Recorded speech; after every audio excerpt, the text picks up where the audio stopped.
अस्सलाम वालेकुम व्यूवर्स, कैसे हैं आप लोग। उम्मीद करता हूँ सब खैर व आफियत से होंगे। व्यूवर्स, कुछ अरसे से मैंने फ़ीमेल की जो बीमारियां हैं उस पर तवातर से व्यूवर्स की चॉइस पर काफ़ी वीडियोस की। तो ऐसे में हमारी कुछ और व्यूवर्स थी, उन्होंने यूट्रस प्रोलैप्स के बारे में इस्तिफसार किया कि भाई डॉक्टर साहब इसको भी देख लें कि इसमें कोई ऐसी आजमूदा दवाई हो, ये क्या बीमारी होती है, क्या इसकी वजूहात होती हैं और क्या इसकी अलामात होती हैं। आज इन तमाम अवामिल में और साथ में ऐसे टिप्स भी मैं आपको बताऊंगा कि जिससे आपको बहुत बेनिफिट घर के अंदर ही मिल जाएगा। लेकिन अगर आप मेरे चैनल पर नए हैं और अभी तक आपने चैनल को सब्सक्राइब नहीं किया तो चैनल को सब्सक्राइब कर दें और बेल आइकन दबा दें ताकि इस तरह की मुफीद वीडियोस आप लोगों को वक्तन फ़वक्तन मिलती रहें। व्यूअर्स, यूट्रस प्रोलैप्स या रहम का टल जाना, उर्दू में हम इसको यही बोलते हैं कि रहम टल गया है या रहम बाहर की तरफ निकल रहा है। ये औरतों का जो रहम होता है, जो शादीशुदा औरतें नहीं होते, वो नाशपाती की शक्ल में उनका ये रहम नाफ के नीचे, जिसे पेल्विक रीजन कहते हैं, यहाँ मौजूद होता है।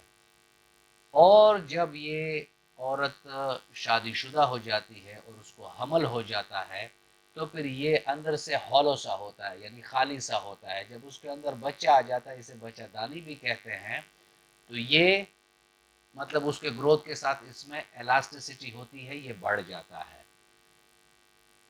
इसके इर्द गिर्द कुछ मसल्स हैं, कुछ लिगामेंट्स हैं जिसने इसको सपोर्ट किया होता है, यानी अपने अंदर उसको रखा होता है। और इसको अगर ये फूलता है या वो सुकड़ता है, वही मसल और लिगामेंट्स उसको सपोर्ट करते हैं। किसी भी वजह से, वजूहात पर मैं आऊँगा, लेकिन किसी भी वजह से ये मसल और ये लिगामेंट्स जो हैं वो इसको प्रॉपरली सही तरीके से अपने अंदर महफूज नहीं रखता या वो ढीले पड़ जाते हैं, तो ये रहम नीचे की तरह सिरकना शुरू हो जाता है। और बाज़ औक़ात तो इतनी ख़तरनाक सूरत हाल हो जाती है कि ये बाहर की तरफ निकला हुआ महसूस होता है और नज़र आता है। फिजिकल एग्जामिनेशन में फिर ये नज़र आता है, जो कि औरत के लिए इंतहाई तकलीफ देह मसला होता है। इसकी अलामात जो है, पहले हम अलामात पे आ जाते हैं कि कैसे अलामात। एक तो मैंने आपको बता दी कि बड़ी अलामत तो यही है कि वो औरत उंगलियों से या वैसे ही वो महसूस करती है कि कोई चीज़ वेजाइनल कैनाल से बाहर निकली हुई है। इसके अलावा औरत को बोझ महसूस होता है, जो पेल्विक रीजन है, नाफ के नीचे जो इलाका है, वहाँ से उसे बोझ महसूस होता है, जैसे कोई चीज़ नीचे की तरफ बाहर की तरफ जा रही है। साथ में इस औरत की पेशाब या मसाने पर रहम के नीचे आने की वजह से कांस्टेंट प्रेशर होता है, मुस्तकिल एक प्रेशर होता है, जिससे दो किस्म के मसले औरत को देखने को मिलते हैं। एक तो औरत को अगर पेशाब आ गया तो बाज़ औरतों में ये होता है कि पेशाब का कंट्रोल ही नहीं होता, जैसे ही आता है वो पेशाब उनका निकल जाता है। और बाज़ औरतों में ये कंप्रेशन आकर जो यूरिथ्रल कैनाल है उसको कंप्रेस कर देती है और पेशाब रुक जाता है। साथ में इन लोगों को बाउल मूवमेंट, यानी जो बड़ी हाजत है, उसमें भी तकालीफ देखनी पड़ती है, उसमें ज़ोर लगाना पड़ता है। कभी कब्ज़ हो गया, और इज़्दिवाजी ताल्लुक़ में भी इस औरत को काफ़ी तकलीफ़ात का सामना करना पड़ता है, यानी जो इज़्दिवाजी ताल्लुक़ है उसके दौरान उसको दर्द और तकलीफ़ होती है। इसके अलावा विजाइना से अनयूजुअल, यानी जो सिक्रीशन या लिक्विड जो है, सयाल मादे जो हैं, जो पहले उसने नहीं देखे होते, इस टाइप के सयाल मादे भी मुख्तलिफ वेजाइना से आ सकते हैं। और इन औरतों को चलते हुए या ज़्यादा देर खड़े होकर बहुत हद पार तकलीफ़ होती है, क्योंकि ग्रेविटी जो होती है, ज़मीन की कशिश शकल जो होती है, उसकी वजह से भी वो जो डाउनवर्ड उस उनकी वो होती है, एहसासात होते हैं कि रहम नीचे गिर रहा है, वो बहुत ज़्यादा ये मसला उसमें आ जाता है। रिकरेंट ब्लैडर इन्फेक्शन, यानी मसाने की इन्फेक्शन का बार बार होना, ये भी एक अलामत है کہ یوٹرس پرولیپس یعنی رحم کے ٹل جانا یا بچہ کا باہر نکل آنا مسئلہ عورت کو شروع ہو چکا ہے۔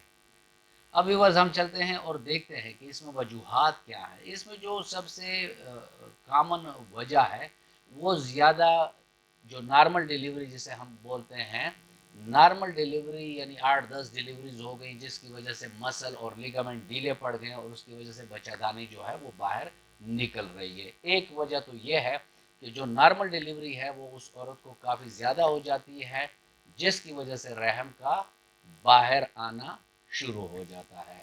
اس کے علاوہ ایسی عورت کو یہ مسئلہ زیادہ ہو سکتا ہے کہ جس کے بچے 8 سے 9 پاؤنڈ یعنی ہیلدی بچے جس عورت کے ہوں، یعنی وہ یوٹرس کو اتنا سٹریچ کر دیتے ہیں جس کی وجہ سے رحم جو ہوتا ہے وہ اپنے اصل شکل پر نہیں آتا اور ساتھ میں جو لیگامنٹ اور مسلز ہیں وہ ڈھیلے پڑ جاتے ہیں اور رحم نیچے آنا شروع ہو جاتا ہے۔ اس کے علاوہ کھانسی ہو گئی، یعنی ایک عورت کو بڑے مہینوں اس کی کھانسی ہو رہی ہے تو یہ بھی ایک وجہ ہے، یا کسی عورت کو سنیزنگ ہو رہی ہے بہت ایکسٹینسیو جسے کہتے ہیں چینکے آنا، تو اس میں بھی یہ مسئلہ آ سکتا ہے۔ کسی عورت کو مستقل یا دائمی قبض کی شکایت ہے تو ان عورتوں کو بھی یہ مسئلہ ہو سکتا ہے کہ ان کا رحم جو ہے وہ نیچے آنا شروع ہو جائے۔ پھر ایسی عورتیں جو مینوپاز میں چلی جاتی ہیں، ان کے ہارمون اپ اینڈ ڈاؤن ہو جاتے ہیں اور اسٹروجن ہارمون کی کمی ہو جاتی ہے، یعنی ان کا بھی باہر آ سکتا ہے۔ اس کے علاوہ ایسی عورتیں جو زیادہ وزنی کام کرتی ہوں، یعنی بہت زیادہ ایکسٹینسیو وزن اٹھاتی ہوں، تو اس کی وجہ سے بھی ان عورتوں کا رحم جو ہوتا ہے وہ ڈھیلا ہو جاتا ہے جس کی وجہ سے بچہ دانی یا رحم یا یوٹرس کا باہر آنا شروع ہو جاتا ہے۔ پیلوک ریجن میں کوئی انجری ہو گئی ہے تو اس کی وجہ سے بھی یہ مسئلہ آتا ہے۔ بہت موٹاپے والی عورتوں کو بھی یہ مسئلہ ہو جاتا ہے۔ تو یہ کچھ ایسے ایک اور فیکٹر ہے جسے جینیٹک کاز کہتے ہیں، جینیٹیکلی جو جینز اس چیز کے لیے رسپانسیبل ہیں کہ ان مسل کی ٹون جو ہے، یہ لیگامنٹس کی ٹون جو ہے، یہ اس یوٹرس کو اپنے اندر محفوظ اور طریقے سے اپنے اندر اس کو سمائے گا یا سنبھالے گا، تو ان میں فرق آ جاتا ہے تو اس کی وجہ سے بھی رحم کا باہر نکلنا آ سکتا ہے۔ ویورز اس میں کافی ساری ادویات ہیں جو میں نے نیچے لنکس میں دی بھی ہوئی ہیں علامات کے مطابق، اور یہاں میں آپ سے السیف ہومیو رجیم کی بات کروں گا کہ جس میں ہمیں الحمدللہ ایکسیلنٹ رزلٹ ملے ہیں اور 2-3 مہینے کے استعمال سے عورتوں کا رحم اپنی جگہ پر آ جاتا ہے، وہ سرجری سے بچ جاتی ہیں اور تکلیفات سے بچ جاتی ہیں۔ تو چلتے ہیں اور دیکھتے ہیں کہ السیف ہومیو رجیم میں وہ کون سی ادویات ہیں جو اگر عورت استعمال کرتی ہیں ساتھ میں پرہیز رکھتی ہیں تو انشاءاللہ الرحمن بہت جلد اس کا یہ مسئلہ ٹھیک ہو جائے گا۔ چلتے ہیں چارٹ پہ۔ ویور اس میں پہلی دوائی جو ہے وہ اورومیور نائٹریٹیکم 1 m، یہ دوائی پہلے روز 2 قطرے زبان پر لینی ہے اور جس دن اورومیور نائٹریٹیکم 1 m وہ لیتی ہیں اس دن اس نے کوئی دوسری دوائی نہیں لینی، اور اس کو ہم نے ریپیٹ کب کرنا ہے؟ ویکلی کرنا ہے، یعنی ہفتہ وار اس کو ریپیٹ کرنا ہے۔ پھر 120 ml کی بوٹل لے کر اس میں سیپیا 30، میوریکس 30، فیرم آیوڈیٹم 30، پالساٹیلا 30 اور لیلم ٹیگری نم 30، یہ آپ نے اس میں ڈال دینی ہے اور اس کو 10 بھرپور جھٹکے دے کر روزانہ 10-10 قطرے صبح دوپہر شام کھانے سے پہلے وہ لیں گی۔ ساتھ میں آشوکا مدر ٹینکچر 10-10 قطرے صبح دوپہر شام کھانے کے 1 گھنٹے بعد، اور کیلکیریا فلور 6x 3 گولیاں صبح دوپہر شام کھانے سے پہلے وہ یہ لیں گی۔ ویورز یہ تھا السیف ہومیو رجیم، اور اب ہم اس پر آتے ہیں کچھ ایکسرسائزز ہیں کیگل، اس کے میں آپ کو نیچے لنک دے دوں گا۔ کیگل کی ایکسرسائزز ہیں جس سے پیلوک کا ایریا جو ہے، ناف کے نیچے جو ایریا ہے وہ مضبوط ہو جاتا ہے اور یوٹرس کو بڑی مضبوطی سے اپنے اندر محفوظ رکھتی ہے۔ ساتھ میں ایسی عورتوں نے زیادہ وزن نہیں اٹھانا اور بچوں کی پیدائش میں بھی انہوں نے بہت زیادہ احتیاط برتنی ہوتی ہے۔ फूड में, फूड टिप्स में आप ये याद रखें कि वो फूड जिसमें एंटीऑक्सीडेंट हो वो ज़्यादा इस्तेमाल करें, वो फूड इस्तेमाल करें जिसमें विटामिन बी हो, वो फूड इस्तेमाल करें जिसमें विटामिन सी हो। सिंपली आप इसको इस तरह ले लें कि जो लीफी वेजिटेबल्स हैं वो इस्तेमाल करें, साथ में सिट्रस फ्रूट हैं, और जो भी मौसमी सब्जियां हैं और मेवे हैं उसका इस्तेमाल करें। पानी का इस्तेमाल ज़्यादा रखें ताकि पेशेंट को कब्ज़ ना होने पाए।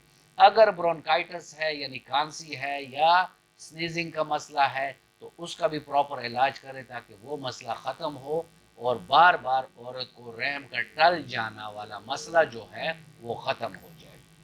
व्यूअर्स, ये था आज का टॉपिक और मैं उम्मीद करता हूँ कि आपको अच्छा लगा होगा। अगर आपको अच्छा लगा है तो वीडियो को लाइक कर दें और फ्रेंड एंड फैमिली मेम्बर के साथ इसको शेयर कर दें। मिलते हैं किसी ऐसी अच्छी वीडियो में, तब तक के लिए इजाज़त। अल्लाह हाफ़िज़।